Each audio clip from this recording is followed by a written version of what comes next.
Muito bem, meus queridos e queridas, uma boa noite a todos.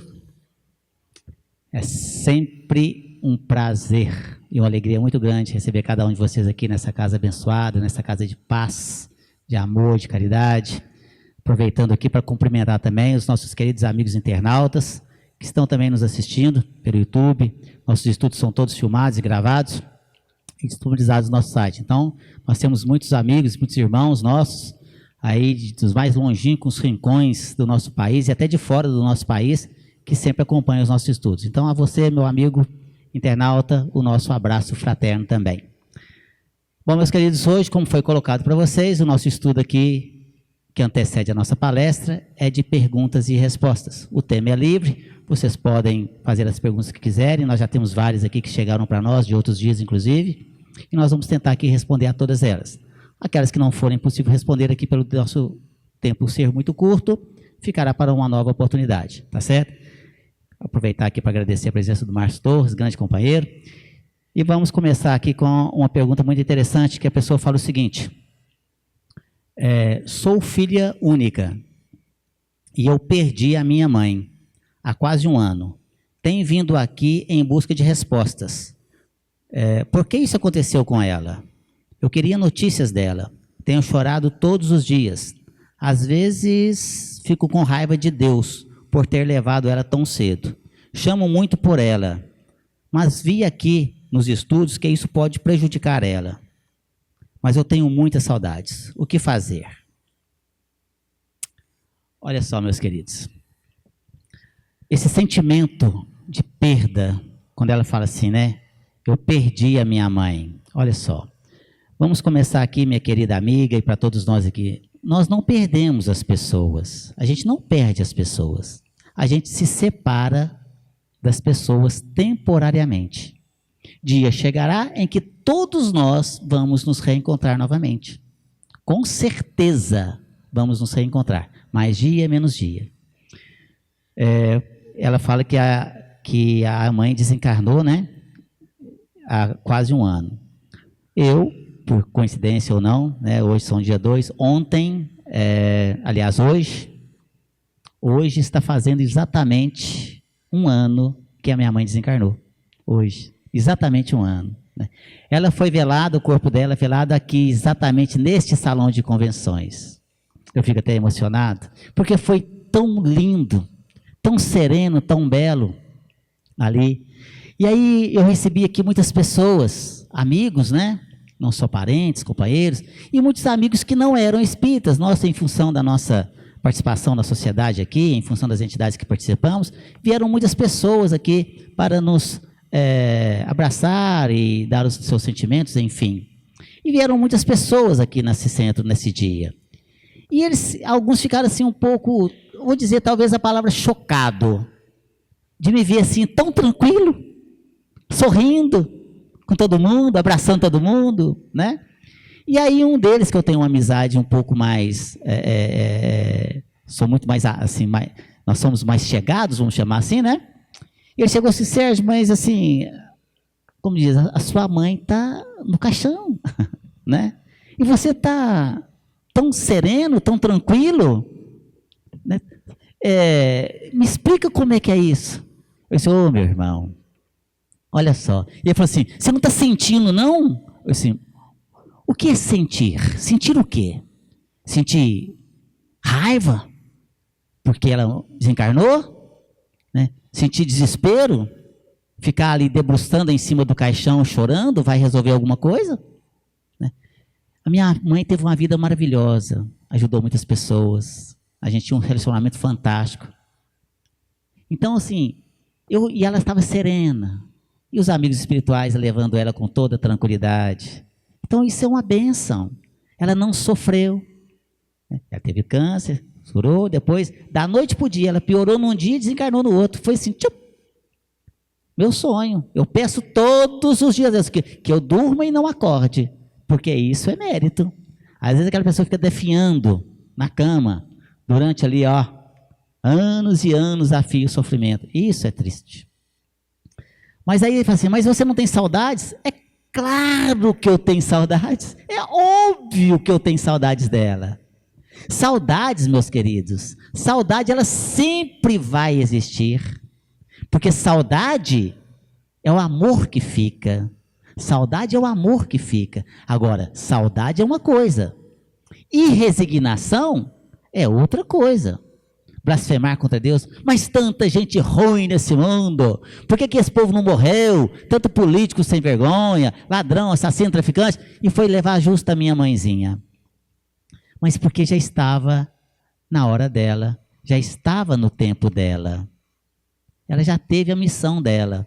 Então o que fazer?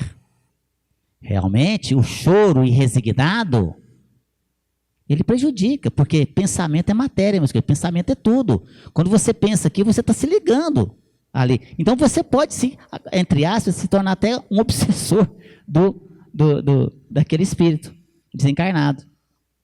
Então, porque ele está ligado a você. Então, nós não devemos chamar ali a pessoa que desencarnou. Vem cá, eu quero saber notícia sua, como é que você está? Me fala, você está precisando de alguma coisa? Não. Quando lembrar daquela pessoa, lembre-se dos bons momentos e faça uma prece sincera, uma prece ali do fundo do seu coração, da sua alma, lembrando daqueles momentos mágicos que passaram juntos e pedindo a Jesus que a ampare, tanto o seu ente querido quanto você, para que você possa suportar aquele momento de separação, mesmo que provisória, nós sabemos disso. Todos nós temos um tempo aqui no plano físico, meus queridos. Dia chegará em que cada um que aqui se encontra vai desencarnar. Isso é fato. Então temos que também nos preparar para esse momento. É um momento, inclusive, importante. Né? Às vezes as pessoas... Ninguém gosta, né, Márcio? Vai estar sob morte. Vai estar em morte, credo, Deus me livre. Está gorando. Mas todo mundo vai morrer. O que vai morrer é apenas o corpo físico, meus queridos. É isso que vai acontecer. Nós vamos continuar as mesmas pessoas. Tem uma palestra que eu quero sugerir para vocês, da minha autoria, inclusive, chama-se Velório na Hora do Adeus. Depois entra no site do Jesus de Nazaré aí, e vocês podem assistir. Nessa palestra, de uma forma bem didática, eu coloco lá o que acontece na hora do velório, né? O que acontece na hora do enterro, o que acontece depois do enterro, como nós devemos nos comportar no velório, o que fazer com os bens do falecido, enfim, todas essas questões nós colocamos lá, inclusive de um livro que foi retirado do mesmo nome, que se chama Na Hora do Adeus, de Luiz Sérgio, tá certo? Então depois assista essa palestra, Velório na Hora do Adeus, que eu tenho certeza que vai ajudar bastante. É isso aí, meus queridos. Boa noite, pessoal. E, alegria. Antes de começar a falar, vou explicar para quem está chegando a primeira vez e para os internautas que o forro é branco e eu e o Sérgio estamos de negro. Não temam. Tem muita gente que fala assim, eu vou no assento de mesa branca. Não existe cor, não, gente. Toda cor é bem-vinda. E foi só uma coincidência nós dois estarmos de preto hoje aqui. A cor não interfere na vibração, graças a Deus. Essas duas aqui. Chegou uma pergunta agora da casa, a pessoa fala assim, no período de nascimento de Jesus, remete-se a ele como chegada de Emmanuel, na qual a diferença entre os nomes Jesus e Emmanuel? Graças a Deus existe isso aqui, eu já busquei aqui agora. Então vamos lá.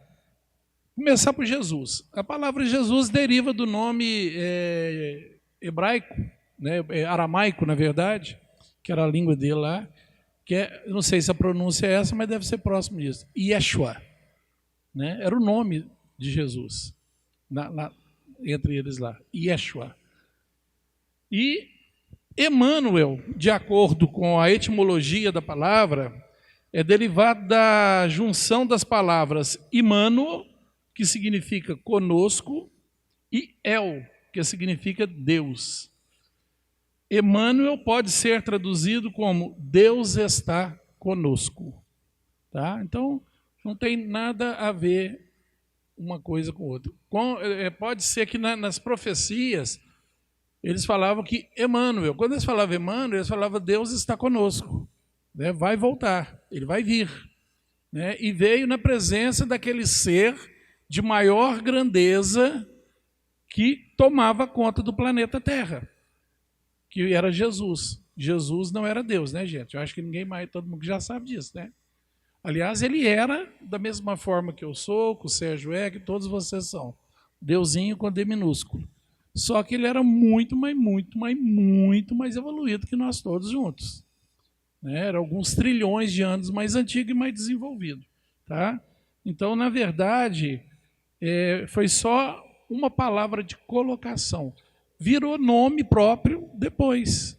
Né? Emmanuel, como tem tantos outros nomes aí que significam palavras, né? Frases que formaram nomes. Hoje é comum a gente ver. Né? Quer completar alguma coisa, Sérgio? Acho que está respondido, né? Uma pergunta que nos chega aqui interessante. E a pessoa fala assim, tem pouco tempo que estou frequentando o centro. Estou gostando muito, quebrando muitos paradigmas. Gostaria de saber para onde vão os espíritos depois da morte. Na igreja nos ensina que vamos para o céu ou para o inferno. E a doutrina espírita ensina o quê? Muito interessante a pergunta, né? Para onde que a gente vai depois que morre? Depende. Olha só, depende de uma série de fatores. Mas primeiro vamos contextualizar aqui, né? Essa questão desses dogmas. Há muito tempo atrás, realmente existia essa figura aqui, e ainda é cultuada até hoje, dos dogmas do céu e inferno. Então, se a pessoa fosse uma pessoa boa, se a pessoa realmente ela aqui ajudasse os outros, enfim, né, fosse uma pessoa caridosa, ela iria para o céu. Se ela fosse uma pessoa ruim, ela iria para o inferno. Os pagãos acreditavam que existia essa questão do céu, daquele céu paradisíaco, e do inferno, onde então quem governava ali era Plutão. E ali ficava retendo aquelas almas pecadoras eternamente, ficaria ali o resto da eternidade, retendo aquelas almas lá. Com o advento do cristianismo, né, nas igrejas cristãs, elas então mudaram esse conceito. Então, as pessoas boas iriam para o céu, e as ruins iriam para o inferno, onde então, ali, Lúcifer, que era então o braço direito de Deus, revoltou-se contra Deus e veio para a Terra. Logo para a Terra. Tanto planeta bacana aí, né? Saturno, que é o planeta mais bonito. Não, vai ter que ir para a Terra. E da Terra, aonde que ele ficava, então? Né? Num lugar geograficamente circunciso, que era no centro da Terra, que era um lugar terrível, de fogos e tudo mais, da lava, né? E ali, então, ficava ali juntamente com os seus demônios, ali, não só que com a diferença, não apenas retendo ali aquelas almas pecadoras, mas ele vinha aqui na crosta terrestre, na superfície, para atazanar as pessoas, fazer com que elas pecassem, para poder pegar a alma dela e levar para o inferno. Olha só, que ficava ali naqueles caldeirões de água fervente e tal, em todas aquelas situações. Então existia, então, naquela época, a figura do céu e o inferno. A pessoa era boa, ia para o céu. A pessoa ruim, ia para o inferno. Mas aí ficou uma situação complicada. O bom ia para o céu e o ruim ia para o inferno, e o mais ou menos. Aquele cara que não era bom, mas também não era muito ruim, né? E aí não tinha lugar para ir. Então, no ano de 543, no concílio, criou-se a figura do purgatório. Então vamos criar o purgatório. O cara que era mais ou menos, ele vai para o purgatório. Ali, então, ele era decidido se ele ia para o céu ou se ele ia para o inferno. Até para aquela turma também, que não era muito boa bisca nada naquela época, né? Então, tem que arrumar um lugar para nós ir, né? Então criou-se essa figura do purgatório. Tá certo? E isso existe até hoje. Pois é, acabou com o purgatório, né? Então, o que acontece, meus queridos? Olha só que situação. Mas o que de fato, né, no caso a doutrina espírita, vem realmente ali de uma forma bem racional, inclusive até nessa fé raciocinada, nos ensinar. Porque se ficaria esse céu, né, paradisíaco, ali tem as figuras, né, a São Ptolomeu tem 11 céus. Aí tem aquela figura, né, São Paulo subiu ao 3º céu. Aí criou-se, não, tem 7 céus. Tem até uma revista chamada 7º Céu. Olha só. Mas para onde que a gente vai de fato quando a gente desencarna, meus queridos? Depende da sua conduta no plano físico, sim. Depende, olha só, você não vai. Para começar, você não vai. Você é atraído. Eu quero ir para nosso lar. Não, você pode ir para onde você quiser ir, mas você não vai. Vai depender de que você fez, de como foi sua vida aqui. Porque o mais importante de tudo, meus queridos amigos, é nós entendermos que não muda absolutamente nada na nossa vida. O dia que eu, Sérgio, morrer, o dia que o Márcio Torres morrer, tá certo? Seremos as mesmas pessoas. Por isso que nós espíritos falamos desencarnar. Ou seja, esse corpinho vai ser enterrado, vai virar comidinha de microbinho, e eu, enquanto Sérgio, enquanto espírito, serei o mesmo Sérgio, com os mesmos defeitos, com as mesmas qualidades, com essa mesma aparência dessa última reencarnação. Não vou ficar nem mais burro, nem mais inteligente. Vou lembrar da minha esposa, do meu filho, dos meus amigos, dos meus parentes, e eu serei então atraído para lugares de acordo com a minha afinidade. Se eu fui aqui de fato uma pessoa boa, ou pelo menos me esforçando para seguir os princípios dos ensinamentos de Jesus, independente da religião que você professe, você vai estar em bons lugares no plano espiritual, que nós denominamos das colônias. Mas se você foi uma pessoa que é realmente muito ruim, se você prejudicou pessoas, se você maltratou pessoas, se você prejudicou a si mesmo pelos vícios, por exemplo, você vai estar em lugares bem complicados no plano espiritual, ou vagando por aí, ó, entre os encarnados, entre os vivos na carne. Por exemplo, se a pessoa que gostava de beber, de fumar, de usar drogas, quando você desencarna, o espírito continua com as mesmas vontades. Ele não muda. Como ele não tem mais um corpo físico, ele não consegue pegar um copo para beber. Então o que ele faz? Ele se aproxima de quem bebe, ele se aproxima de quem usa drogas, de quem fuma, e vai induzir aquela pessoa que já tem uma queda para o vício a beber, a fumar, a usar drogas, e vai se satisfazer com isso. Ele vai beber junto, não o líquido, mas as emanações alcoólicas, se satisfazendo daquele suposto prazer. É assim que funciona. Então, meus queridos, muito cuidado com o que a gente faz. Por isso que Jesus veio com um assertivo para nós. Ele disse: orai e vigiai. Orai, todo mundo sabe, vamos orar. E vigiai. Vigiai o quê? Vigiai os seus pensamentos, as suas ações, as suas atitudes. Vamos nos vigiar, seremos vigilantes. Porque a morte chegará um dia e vai bater na nossa porta, sim. Isso é uma realidade de todos nós. Mas nós temos que estar preparados para isso. E aí vamos estar em lugares de acordo com o que a gente viveu aqui. É assim que funciona. É isso aí. Só lembrando que, se nós nos encontrarmos num lugar não muito bom e falarmos assim, eu queria ir para o nosso lar ou para um lugar melhor, a espiritualidade, sim, perfeitamente, você pode ir.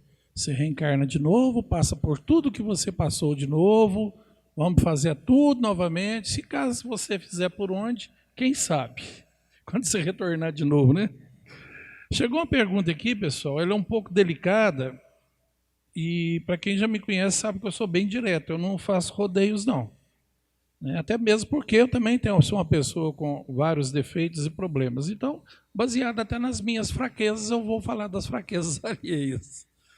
A pessoa fala assim: namoro há 4 anos e, embora eu goste dele, tenho me sentido frustrado por motivos diversos no relacionamento do namoro. Há 1 mês, conheci outra pessoa, ao qual senti forte atração e tive a certeza de ser o amor de outra vida. Digo isso, pois sou médium. Estou confuso e sem direção no que eu fazer. Então vamos lá. Primeira coisa, o fato de ser médium não quer dizer que você está com a razão ou que você está vendo ou pensando é aquilo. O médium também é obsidiado, e muito.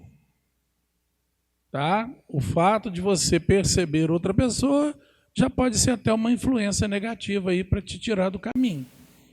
4 anos de relacionamento não é 4 dias. Já dá bem para a gente conhecer a pessoa que está ao nosso lado, concorda?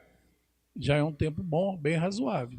Você já conhece os defeitos, as virtudes, e se você optou por ficar 4 anos, é sinal que você viu mais virtudes do que defeitos. Não é? É uma pessoa que você já conhece.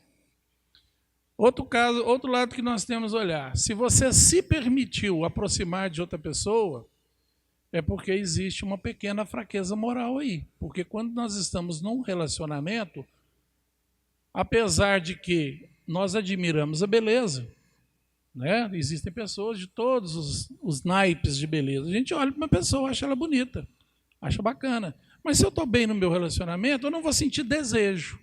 eu não vou sentir a vontade de estar com aquela pessoa. Eu simplesmente vou admirar a beleza.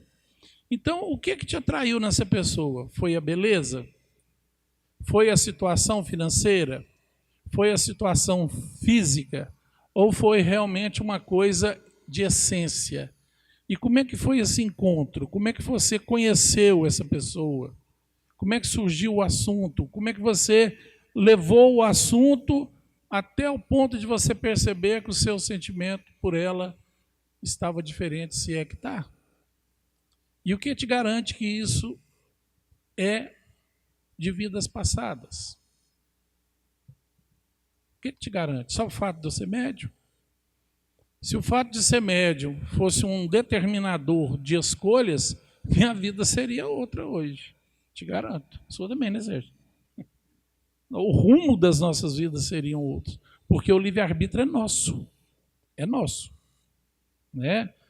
Então, o que a gente pode te dizer é o seguinte: muita oração, toma bastante passe na casa espírita, procure conversar com um psicólogo, um orientador, uma pessoa que pode realmente direcionar o seu caminho, né? Faça o culto do evangelho no lar, converse com o parceiro atual dos 4 anos, explique a situação, seja aberto, seja sincero, porque eu vou te falar, a verdade machuca, às vezes, mas a mentira dói mais, muito mais. Porque quando você é sincero com uma pessoa, a pessoa naquele momento pode até ficar chateado, mas ele pro resto da vida vai falar assim, pelo menos ela foi verdadeira comigo, ela foi sincera. Agora, se você mente ou trai, é uma ferida que demora para cicatrizar, e mesmo cicatrizando, fica a cicatriz. Então, o que a gente orienta é isso, é muita oração. Aproveita que você é médium, não sei se é ostensivo, que tipo de mediunidade, participe de reunião, peça assistência aqui na casa, converse com o mentor, né? Oriente-se com ele. Quem sabe as coisas tomam rumo, tá ok? E oração. Muito bem. Lembrando, meus queridos, que a casa, o Centro Espírita Jesus de Nazaré, tem aqui o nosso acolhimento fraterno. Aí a pessoa que estiver passando por alguma situação difícil, pode solicitar aqui o acolhimento fraterno, que vai gerar ali o seu tratamento espiritual. Então a gente tem conseguido ajudar aqui uma quantidade muito grande de pessoas, né? Porque nós somos aí constantemente rodeados de espíritos de todas as naturezas, essa é a verdade. E aí esse alívio, com certeza, ele vai ajudar bastante as pessoas. Uma pergunta interessante que nos chega aqui também, a pessoa fala assim, o que acontece com o suicida no plano espiritual? Meus queridos, o que acontece com o suicida no plano espiritual? Eu vou dizer para vocês aqui que o suicídio, meus queridos, quando a pessoa decide ali, né, voluntariamente tirar a sua própria vida, eu vou dizer para você com toda sinceridade, com toda a propriedade do nosso trabalho que fazemos aqui, não só pelas obras que nós estudamos, mas também pela parte prática aqui dos nossos trabalhos na área mediúnica. É a pior coisa que a pessoa pode fazer na vida, é cometer esse ato insano contra si mesmo. Nós não temos o direito de tirar a nossa vida. Olha só. Um dia, conversando com uma pessoa que estava com esses pensamentos suicidas, estava passando por uma situação muito difícil, eu falei assim, mas eu quero me suicidar, quero acabar com esse sofrimento. A vida é minha. E o meu livre-arbítrio, assim, a vida não é sua. A vida é de Deus. Deus nos ofertou ela. Deus nos deu esse corpo, somente Deus pode tirar. Nós não temos o direito de tirar a nossa vida, porque ela não nos pertence. E o nosso livre-arbítrio, ele é relativo, meus queridos. Ele não é absoluto. O nosso livre-arbítrio vai até onde não se afronta uma lei maior, que é uma lei divina, portanto uma lei imutável.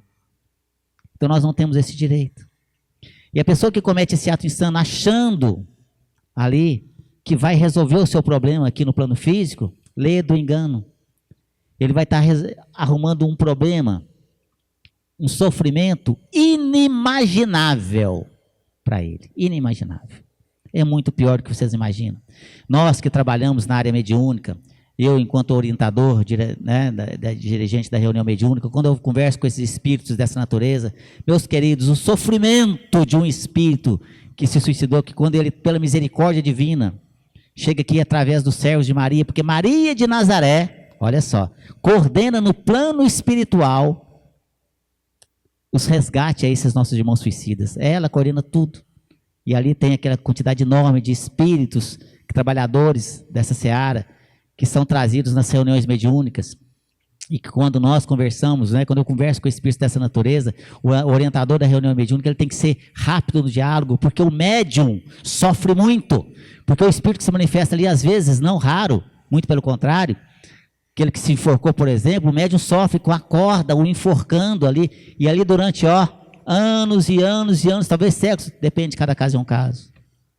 Quando ele dá um tiro na sua cabeça, ele escuta ali a cada segundo o estampido da arma e o sangue escorrendo na sua cabeça ali, como se ele estivesse dando um tiro a cada segundo.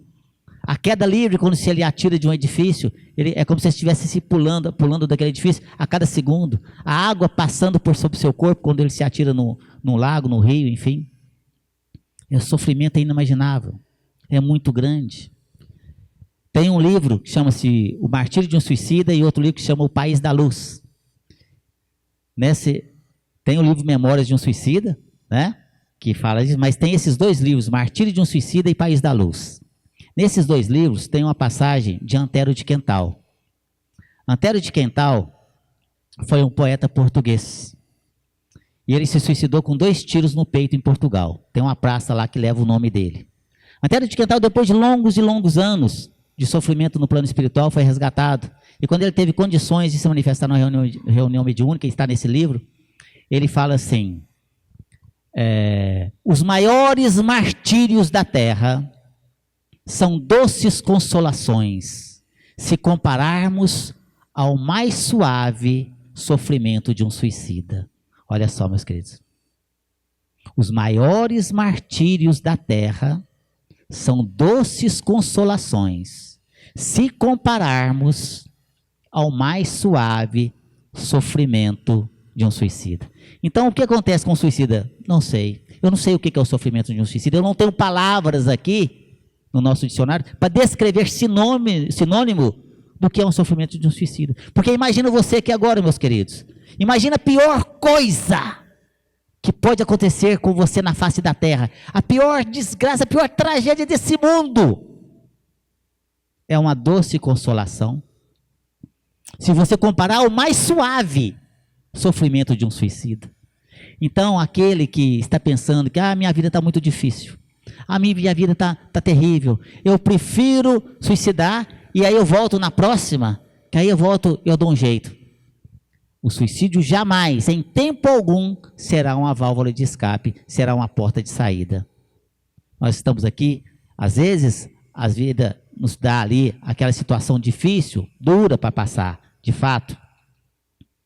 Mas são os aprendizados também, meus queridos. Tudo na vida é um aprendizado. Nós não estamos passando aqui por sofrimentos e todas essas dificuldades e esses problemas que passamos no dia a dia, não é por acaso. Tudo tem uma razão, tudo tem um porquê. Por isso que eu sempre falo, inclusive nas minhas palestras, nós não temos problemas. Nós não temos dificuldades. Às vezes eu estou vendo aqui os olhares de vocês, o que é isso? Não tem problema. Claro que tem problema. É lógico que tem problema. Tem um monte de dificuldade. Não. Nós não temos problemas e nós não temos dificuldades. Nós temos desafios a superar. Mas Deus, na sua infinita bondade e misericórdia, sempre nos dá uma nova oportunidade de vencer esses desafios. Então, meus queridos, vamos lá no nosso dicionário e vamos riscar essa palavra problema, riscar essa palavra dificuldade. E vamos argolar a palavra desafio, porque nós temos desafios a superar. E cada dia é uma oportunidade de nós crescermos e nós evoluirmos. E é assim que tem que ser feito.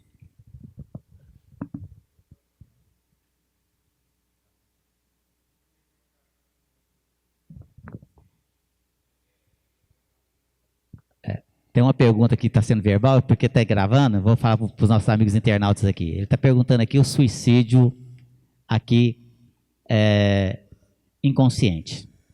Porque o suicídio consciente é aquela pessoa que dá um tiro na cabeça, se enforca. E o suicídio inconsciente é aquela pessoa que está se matando, mas ela não quer morrer. É aquela pessoa que está nos vícios, por exemplo, ela está bebendo, ela está fumando, ela está usando drogas. E a nossa medicina hoje, já está bastante evoluída, já nos ensina que o cigarro faz mal, né? Que a bebida faz mal, que a droga faz mal. Então, quando essa pessoa desencarna, ela vai chegar no plano espiritual e vai ser considerada um suicida. Inconsciente, mas um suicida. Lembrem lá do André Luiz, no filme Nosso Lar? Depois de longos 8 anos terrenos, ele passando lá naquelas regiões umbralinas, quando, né, Clarence, o ministro e Lísia se resgataram, chegaram lá no hospital, ele que foi um grande e renomado médico aqui, né, no Rio de Janeiro, e aí ele estava lá no hospital, e eles conversando perto dele, e falaram para ele assim, né, que pena que nosso irmão chegou aqui pelo suicídio, né, que isso, ficou doido, eu suicidei não, eu era médico. Assim, você suicidou sim, você bebia demais, você fumava demais, você era muito nervoso, os brabinhos aí, ó, os nervosinhos, né? Então, meus queridos, e mais, né, tem uma palestra que eu quero sugerir para vocês, uma palestra também da minha autoria, chama-se Suicídio e Suas Consequências. Lá eu coloco todas essas questões, do suicídio voluntário e do suicídio também inconsciente. O que acontece com o suicida, como nós devemos conversar com as pessoas que estão aí com pensamentos suicidas, como ajudar essas pessoas, enfim. Tá certo? Assistam a essa palestra. E outra coisa, o suicídio, tanto consciente quanto inconsciente. Na próxima reencarnação, você vai nascer com sequelas. Você vai nascer com sequelas. Olha só, é impositivo. Você danificando o seu corpo físico, você consequentemente, concomitantemente, você está danificando o seu corpo perispiritual, que é o perispírito, que é o corpo que dá forma ao seu corpo físico. Esse perispírito danificado, você vai nascer e vai vir. Por isso que as pessoas nascem cheias de problemas. Nasce as crianças lá com problemas no pulmão, né? Por quê? Fumar demais, né? Problema no fígado, como é que chama aquela doença do fígado? Cirrose. Às vezes a criança está com cirrose, mas como assim com cirrose? Como é que pode? Isso daí é hereditário, né? O pai e a mãe bebem? Não, bebe não. O avô e a avó bebem? E o avô bebia, meu filho. Nossa, só comia garrafa. É o dito cujo reencarnando lá. Né? É ele. Né? Então, temos que tomar cuidado. Às vezes está lá bebendo, fumando, usando drogas, né? Você sofre 3 vezes. Sofre aqui porque isso aqui está fazendo mal para você aqui mesmo, no plano físico. Sofre no plano espiritual que vai ser considerado como suicida. E sofre depois na reencarnação. Nossa, é muito sofrimento para um suposto prazer. Não compensa não, viu? Vamos pensar nisso, né, Márcio? Cuidar, né? Cuidar da gente mesmo. Chegou uma pergunta aqui, eu entendo que não está se referindo a essa casa. Viu, Sérgio? Um alerta para você aqui, ó. Gostaria de um esclarecimento a respeito do conceito, entre parênteses, cobrar pelo trabalho espiritual. Fecha parênteses.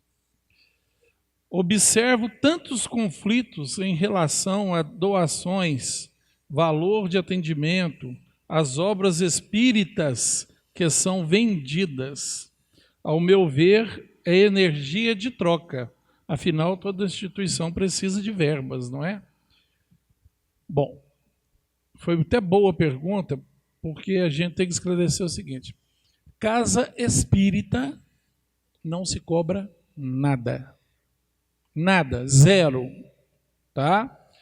Muitas das vezes, você vê aqui no final o Sérgio colocando ali um vídeo sobre, gente, nós estamos precisando de doação de roupa, nós estamos precisando de doação de alimentos, mas isso tudo que é falado aqui, ele está apenas falando o que está precisando para auxiliar aqueles mais necessitados.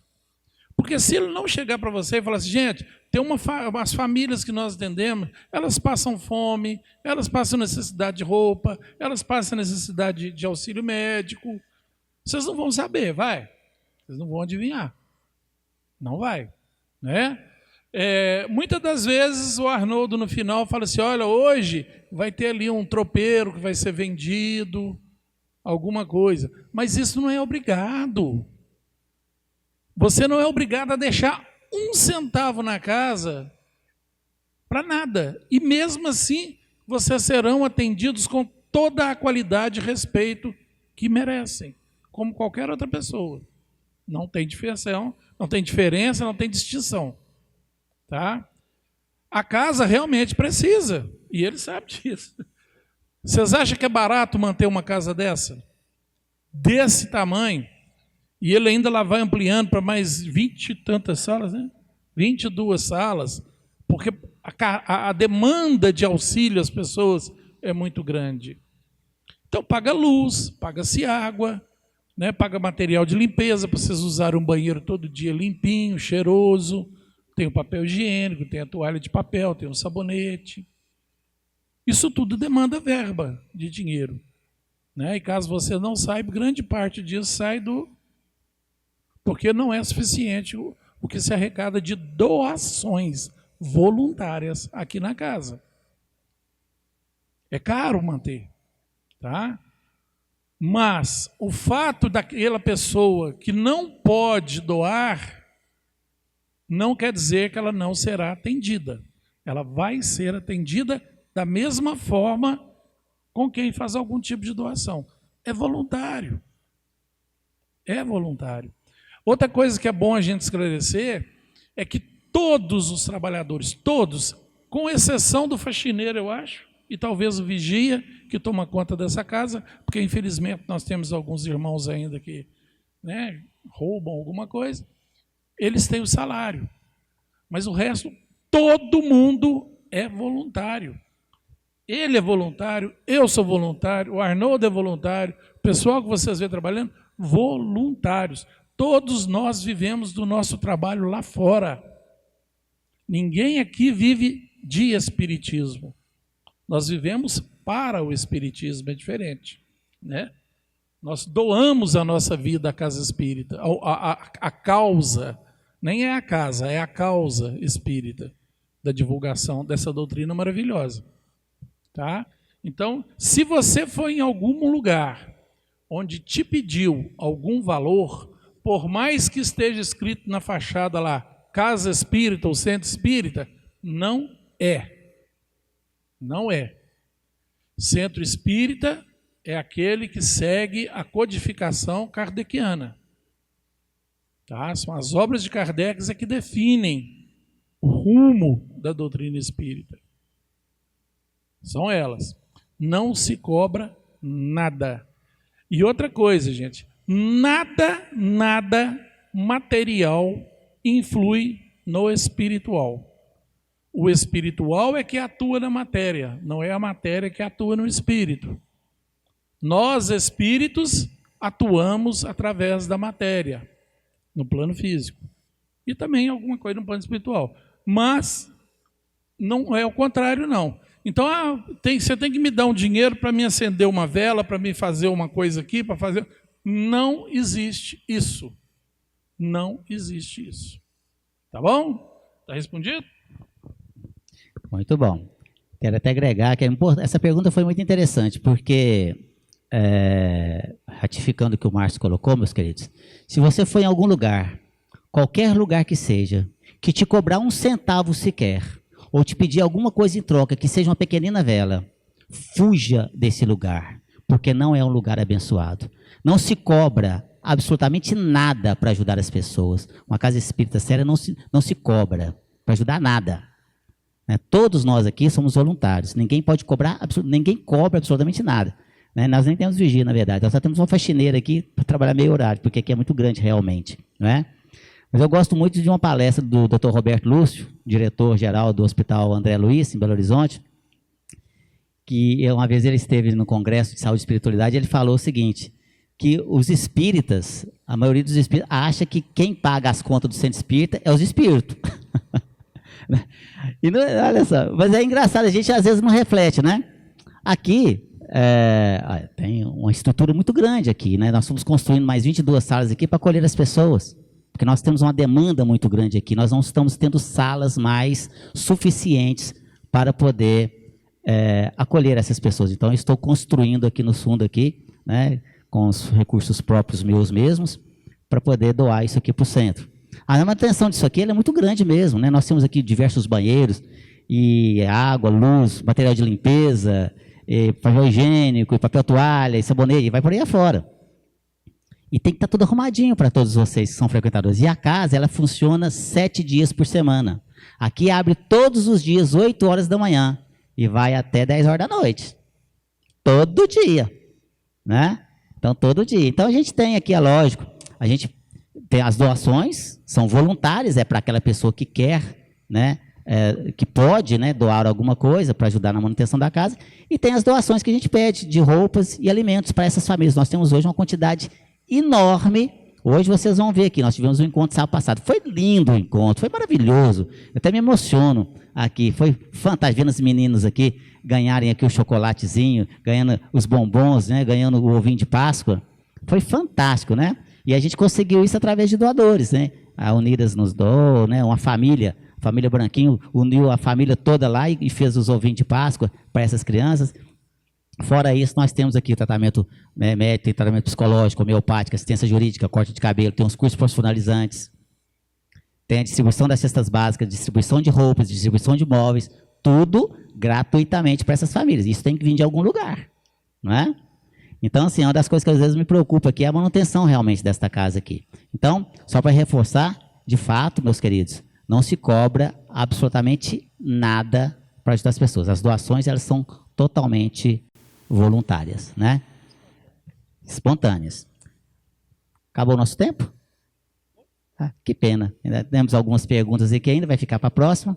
Mas eu quero agradecer aqui, meus queridos, a presença de cada um de vocês, mais uma vez, desejar um excelente retorno aos seus lares. E daqui a pouquinho nós temos uma palestra maravilhosa aqui, que foi preparada com muito carinho para cada um de vocês. No mais, um grande abraço a todos, muita paz e que Jesus nos abençoe hoje e sempre.